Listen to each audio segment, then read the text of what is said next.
Tipid akong ngumiti sa gawin nila mama dahil ngayon ko na lamang ito nakita matapos ang nangyaring pag-uusap ng pamilya namin at ng pamilya ni Denver. Sandali lang po ako rito, mama. Hindi po ako maglalagi rito ng matagal. Pasensya na po talaga dahil bumalik pa po ako rito sa bahay. Hindi ko lang po talaga alam kung saan ako pupunta ngayon. Wala na po kasi akong maisip na ibang mapupuntahan kung hindi ang bahay natin. Hindi ko na natapos pang mga gusto kong sabihin kay mama. Dahil bigla itong lumapit sa akin at niyapos ako ng mahigpit ni mama. Napatulala ako at hindi na makapagsalita pa sa ginawa ni mama sa akin. Dahil itong pinakaunang beses na yapusin ako nito ng ganito kahigpit at kalambing. Patawarin mo sana ako, anak ko. Paghingi nito ng tawad sa akin. Kaya naman mas lalong nagunahan sa paglandas pababa sa aking mga pisngi ang mga luha ko. Si Papa ay napatingala na lamang sa kisame upang pigilang bumagsak ang mga nangilid niyang luha sa kanyang mga mata. Si Ate Laisel ay nakabalik na sa sala galing sa kusina at pinanood kaming dalawa ni Mama. Sa sobrang dala nito ay nakita kong siya na lang ang uminom ng kinuha niyang isang basong tubig. Sorry sa mga pananakit ko sa'yo, nak. Sobrang daming problema ng pamilya natin. Pero napagtanto kong kailanman ay hindi pa rin tamang pagbuhatan kita ng kamay. Hindi na kita mahabol pa dahil sa kahihiyan at ayokong magpakita pa sa'yo dahil alam kong galit ka sa akin at sa mga ginawa ko sa'yo. Patawad, Samantha. Umiiyak na sabi ni Mama kaya napakagat ako sa aking labi habang yumayapos pabalik dito. Sorry rin po, Mama. Na-disappoint kita. Alam kong marami ka pang gustong mangyari para sa akin dahil ganun mo ako kamahal. Pero hindi ko na yun magagawa dahil wala na sa akin ang lahat, anak. Ang mahalaga na lang sa amin ngayon ay ang kaligayahan mo. Magmula ngayon palagi mong unahin muna ang sarili mo. Panahon na parang sarili mo naman ang pagtuunan mo ng pansin. Nakangiting sabi sa akin ni Mama. Kaya mas napahagulgol ako sa yapos nito. Teka, bakit ka umiiyak nang dumating ka rito? Napano ka ba, Samantha? Seryosong tanong ni Papa sa akin kaya napaiwas ako ng tingin dito dahil hindi ko alam ang sasabihin o ipaliliwanag ko sa kanilang lahat. Sumagot ka sa akin, Sam, anak. Sinong nagpaiyak sa'yo? Si Denver ba? Ano po kasi, Papa? Bellissima, please, let's talk, Bellissima. Nabigla kaming lahat sa biglang pagsigaw ng isang lalaki sa labas ng bahay namin. Dinig na dinig namin ang pagkalabog ng gate dahil sa pagpupumulit nitong pumasok doon. Anak, si Denver ba yun? Mahinahon ngunit malalim na ang tono ng boses na tanong sa akin ni Papa. Yumuko na lamang ako't nagpatuloy sa pag-iyak kay Mama dahil hindi ko na talaga kayang harapin si Denver ngayon. Pagbubuksan ko ng gate, nakakuyom ang mga kamaong usal ni Papa at pinigilan ito ni Ate Laisel pero hindi ito nagpapigil sa kanya. Nag-away ba kayong dalawa? Tanong ni Mama at ni Ate Laisel sa akin kaya umiling ako dahil ayoko talagang pag-usapan. Gusto ko na lamang magpahinga dahil sobrang stressful na para sa akin ang mga nangyayari. Anong nangyari? Bakit humahangos kayong dalawa ni Denver makapunta lang dito sa bahay? Caprice! Kaagad kong ibinaling ang paningin ko sa pintuan ng bahay namin. Nandoon si Denver. Hinihingil ito habang dumudugong gilid ng labi niya habang lumuluhang nakatingin sa akin. Napatulala ako dahil sa naging itsura nito. Papa, anong nangyari? Bakit mo naman sinuntok si Denver hindi pa nga natin alam ang nangyayari? Itinulak papasok ni Papa si Denver sa bahay kaya pinigilan ito ni Ate Laisel. Mukhang si Papa nga talagang sumuntok kay Denver. Nakayuko lamang ito at nag-aalangang lumapit sa akin. Huwag na huwag kang makakalapit sa anak ko hanggat hindi ka nagpapaliwanag sa amin kung anong nangyari sa inyo. Sasapakin ko ulit yung mukha mo, Denver. Ipinagkatiwala kong anak ko sa'yo, tapos uuwi rito sa aming lumuluha. Hiyaw ni Papa kay Denver at inaambahan niya ulit ito ng suntok. Pero napipigilan naman ni Ate Laisel. Papa, kumalma ka nga muna. Yung puso mo po, baka naman mapano ka pa. Natatarantang awat ni Ate Laisel kay Papa dahil ayaw talaga nitong tumigil. Tumayo na si Mama para tumulong sa pagpigil kay Papa. Mag-usap muna kayong dalawa. Iaakyat na lang namin sa kwarto ang papa mo. Anong aakyat? Walang aakyat hanggat hindi ko nalalaman ang dahilan bakit umiiyak si Samantha. Tumango na lamang ako kahit na ayokong mag-usap pa kami ni Denver. Pinilit nilang dalawa na paakyatin si Papa sa taas ng bahay at nang makaakyat na silang lahat ay natahimik ang sala. Naiwan kaming dalawa ni Denver dito. Bellissima, let me explain, please. Hindi ako uuwi sa condo, Denver. Hayaan mo muna akong magstay rito sa amin. Parang awa mo na. Bumalik ka na ron sa condo. Lumuhod sa harapan ko si Denver para magtapat ang mga tingin namin. Kaagad akong napaiwas habang pinipigilan ng mga luha kung tumulo na naman. Hindi dapat ako naaawa dahil ako ang kawawa rito sa amin dalawa. Sa buong pagsasama namin hindi man lang siya naging totoo sa akin. Hindi totoong mahal niya ako. Napilitan lamang siyang gustuhin ako dahil para ito sa anak naming dalawa. Hear me out. Umiiyak na pakiusap nito sa akin habang pinagsasalikop ang mga kamay namin dalawa. Inilagay nito ang ulo niya roon at saka tahimik na umiyak. Ang sakit, Denver. Hindi ko alam kung bakit mo ako ginaganito. Pakiramdam ko, nagpakatanga na naman ako para sa'yo. Umasa na naman ako na hindi ka rin katulad ng iba. Nakatingin sa ulo nitong usal ko. Tumatango lamang ito habang pinipigilan ng mga hikbi niya na unti-unting lumalakas. Walang humpay ang pag-agos ng mga luha ko sa aking pisngi. Sabi mo sa akin, hindi ka katulad ng iba. Niloko mo lang din ako. Pinaasa mo lang ako. Anong lahat ng yon para sa'yo, Denver? Bakit ang bilis mo kong lokohin? Bellissima, I never cheated on you. I love you so much. I love you more than anything. Please. Nakatitig sa aking sabi ni Denver. Kaya sandali akong natahimik sa sinabi nito. Ramdam na ramdam kong sinseridad sa mga bawat salitang binibigkas nito. Ngunit mas nananaig sa akin ang kirot ng puso kong dulot din ni Denver. Mahal mo ko? Umiiyak namang tanong ko sa kanya. Marahang tumango si Denver at saka nakapikit na humalik sa mga kamay ko. Mahal na mahal kita. Please, let me explain. Just this one, Bellissima. Pagmamakaawa nito sa akin kaya naman kahit na ayaw ng utak ko ay pumayag pa rin akong magpaliwanag ito sa akin. Ngayong medyo kalmado na ako, gusto ko sanang lubusang malaman ang side niya. Ayokong magdesisyon muna dahil alam kong magsisisihan ko ito kung mali ako ng inakala. Please, be honest to me, Denver. What happened between you and Honey? She told me na last na pagkikita na namin to. Totoo yun, Bellissima. She blackmailed me na magpapakamatay siya if I don't show up at the hotel. Please, maniwala ka naman sa akin. Kaya, naghalikan kayong dalawa? Kasi last na? Anong last na, Denver? Hindi ba at dapat matagal na kayong walang connection sa isa't isa? Akala ko ba matagal na kayong wala?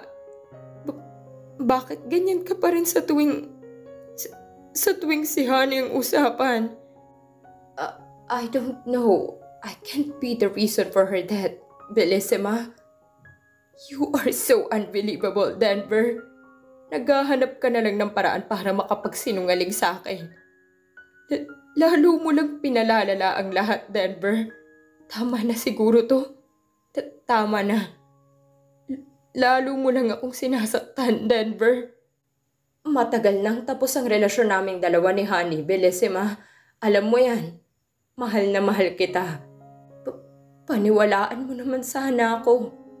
Tinapos ko ng lahat ng meron kami ni Honey. Hindi ko alam na paiikutin niya lang ulit ako kanina. Nagkamali ako, Bellissima. I'm so sorry for being so stupid and not letting you know first about this. Manloloko. Umiiling na sabi ko kay Denver dahil bumabalik sa isipan ko mga pictures na aking nakita sa cellphone ko. Napahawak ako sa aking tiyan dahil nagsimula itong sumakit. Bakit, Denver? Bakit? Matiimang titig na tanong ko rito. Hindi ito makasagot sa akin dahil mukhang para sa kanya ay maraming posibleng tanong. Tuluyan na akong nawala ng pag-asang maaayos namin to ni Denver. Bakit kailangang iwanan mo ko kanina para lang sa kanya?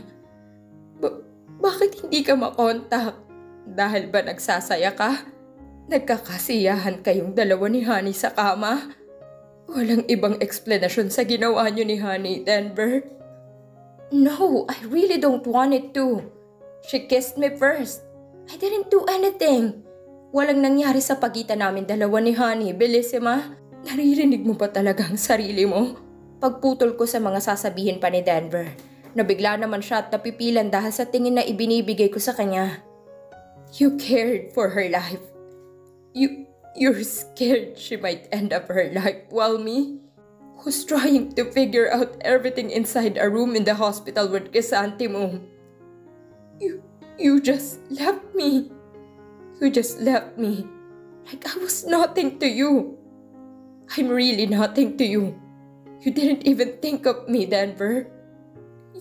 You just saved Honey's sanity. I already lost mine. Yumuko lang ito matapos kong sabihin sa kanyang lahat. At wala na yata itong balak sumagot pa dahil tanging paghikbi lamang nitong naririnig ko. Para bang tinarak ng ilang daang patalim ang puso ko habang tinitignan si Denver. Sobrang sakit para sa akin malaman na hindi pa handa para sa akin si Denver. Hindi pa siya handang unahin ako kaysa sa kapakanan ng ibang tao. Hindi ko alam anong gagawin ko ngayon, Denver. Mahal na mahal din kita. Pero hindi ko kayang makita yung pagbumukha mo ngayon, Denver. Sobrang gulo na ng utak ko dahil sa'yo. Kaunting-kaunti na lang sa impormasyong malaman ko about sa ginawa mo sa akin ay mababaliw na talaga ako. Umiiling na sabi ko at tumingala ito para lang makita ko ang takot sa mukha nito. Takot na nahuli ko na siya o takot na mawala ako sa kanya. Hindi ko na alam kung ano sa dalawa. No, Bellissima. Please, huwag naman ganito. I'm begging you. I don't want us to end up like this. Please, Bellissima. Don't leave me. Ayoko na. Sigaw ko sa kanya kaya nagulat siya dahil sa pagtaas ng boses ko. Nagsimula na akong sabunutan ng sarili ko para pigilan ko lang ang aking sarili na saktan si Denver. Bakit ganito ang pag-iisip ko? Bakit sa palagay ko walang katuturan lahat ng paliwanag niya? Kahit anong paliwanag niya ay mas naniniwala ako sa mga ebidensya. Stop, Bellissima. You're hurting yourself. Pagpipigil ni Denver sa mga kamay ko na nakasabunot sa sarili kong mga buhok. Bumalatay ang sakit sa aking mukha nang bigla na lang mas sumakit ang tiyan ko na para bang mawawalan na ako ng ulirat sa sakit. Nagpatuloy ang sakit kaya naman malakas akong napainda dahil hindi ko na kinakaya ang sakit. Baby! Umiindang sigaw ko at saka humawak sa tagiliran ng tiyan ko. Kaagad naman na alarma si Denver at saka humawak sa mga pisngi ko. Umiikot na ang paningin ko at para bang ilang sandali na lamang ay magdidilim na ang paningin ko. Bellissima, I'm taking you to the hospital. Sigaw ni Denver sa akin pero hindi na ako nakapagsalita pa. Bigla namang bumaba sila mama at natataranta rin ng mga ito nang makita ang kalagayan ko. Oh my God! Mama! Dinudugo si Samantha! Sigaw ni Ate Laisel habang binubuhat ako ni Denver. Napahagulgol na lamang ako dahil sa sakit at takot dahil unti-unti nang nawawala ang malay ko. No, baby. No, don't leave me. Please. Umiiyak na bulong ko sa sinapupunan ko. Wag, hindi ka pwedeng mawala sa akin, anak ko. Hindi pwede. Napapikit na lamang ako tuluyan ng nagdilim ang paningin ko dala ng sakit. Mama, hindi ko po alam paano ko sasabihin kay Samantha. Tumahan ka na muna, Laisel. Mamaya't biglang magising ang kapatid mo. Madadatnan ka pa niyang umiiyak lalo nang mai-stress ang kapatid mo. Naririnig kong usapan nila Mama at Ate Laisel sa hindi kalayuan. Marahan kong idinilat ang mga mata ko dahil hindi ko ito agad maidilat dahil nasisilaw ako sa ilaw na tumambad sa akin. Samantha? Gulat na turan ni Ate Laisel habang nakatitig sa akin. Kaagad silang lumapit ni Mama sa akin at kinumusta ko. Pero kaagad akong humawak sa tiyan ko upang malaman ang kalagayan ni baby. Ang baby ko? Ma? Anong nangyari sa kanya? Umiiyak na tanong ko kay Mama pero yumuko lamang silang dalawa ni Ate Laisel. Ate, si baby. Hindi. Kaagad akong binalot ng takot at saka humagulgol. Hindi ko alam ang gagawin ko. Nanginginig ang buong katawan ko habang unti-unti akong nawawala sa aking sarili. Samantha, magpahinga ka muna, please. Masama pa sa'yong mapagod, bunso. Tumahan ka na muna, please. Naluluhang payo sa akin ni Ate Rachel. Yumakap ng mahigpit si Mama sa akin habang patuloy ako na nagpupumiglas. Mama, anong nangyari sa baby ko? Please, sabihin niyong nandito pa siya sa akin. Hindi pa siya nawawala sa akin, hindi ba? Mama! Sorry, anak. Wala na si baby. Hindi niya kinaya. Parang gumunaw ang buong mundo ko nang marinig ko mismo yon kay Mama.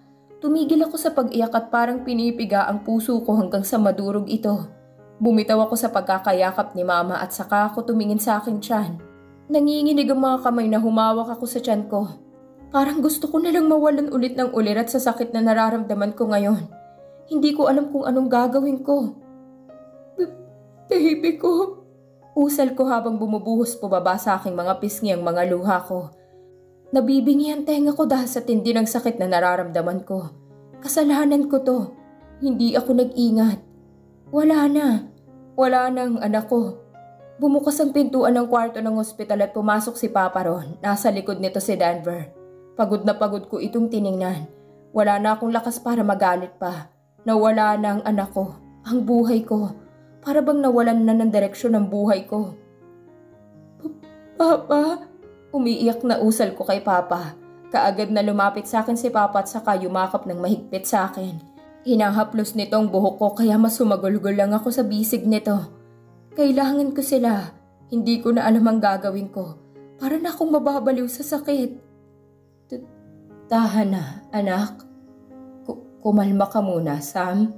Makakasama sa'yo yung iiyak ka ng iiyak dahil kakagising mo lang. Ano pang ginagawa mo rito? Kumakala sa yakap na tanong ko kay Denver. Kahit na anong pag-iyak din nito ay hindi na ako nakakaramdam ng awa para sa kanya. Nawala ang anak namin dahil sa kanya.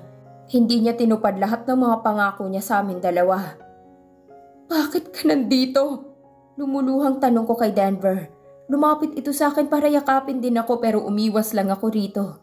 Kaagad na lumabas sila Mama para bigyan kami ng oras mag-usap ni Denver. Sorry. Hayop ka, Denver. Yan na lang bang masasabi mo hanggang ngayon? Yan na lang bang kayang lumabas sa bibig mo? Wala ka na bang iba pang kayang sabihin? Sigaw ko habang sinusuntok siya palayo sa akin. Nakayuko lamang ito't mukhang pagod na rin. Pero hindi ko naman alam ang dapat kong maramdaman sa kanya. Pinabayaan niya kami. Nawala ang anak namin dahil sa kanya. Dahil sa'yo to. Sana hindi mo na lang ako sinundan. Sana hinayaan mo na lang ako. Di sana nandito pa rin ang anak ko. Umalis ka sa harapan ko. Inihagis ko sa kanya ang unan at mga kung anong madampot ko. At kahit tinatamaan na siya, hindi pa rin siya kumikibo o gumagalaw sa kanyang pwesto. Hinihiling ko na lang na sana. Hindi na tayo magkita pa. Sana hindi na lang kita nakilala, Denver. Paus na sabi ko kay Denver. Yumakap ako sa aking mga tuhod at saka itinukod doon ang ulo ko dahil sobrang bigat na ng pakiramdam ko. Mababaliw na ako. Hindi ko na alam ang tindi ng sakit na nararamdaman ko. Gusto kong tapusin ang lahat ng sakit ngayon. Ayaw na kitang makita pa, Denver. Lumayo ka na sa akin. Parang awa mo na. Layuan mo na ako. Mawala ka na sa buhay ko. Tumititig sa kanyang sabi ko. Kanina pa pala ito nakatitig sa akin. Malungkot ang mga mata nito habang lumuluha at mugtong-mugto na rin ang mga ito. I'm so sorry for everything. I love you, Bellissima. Sa mabilis na paggalaw ni Denver, ay nahalikan niya ako sa aking ulo at kaagad na lumayo sa akin.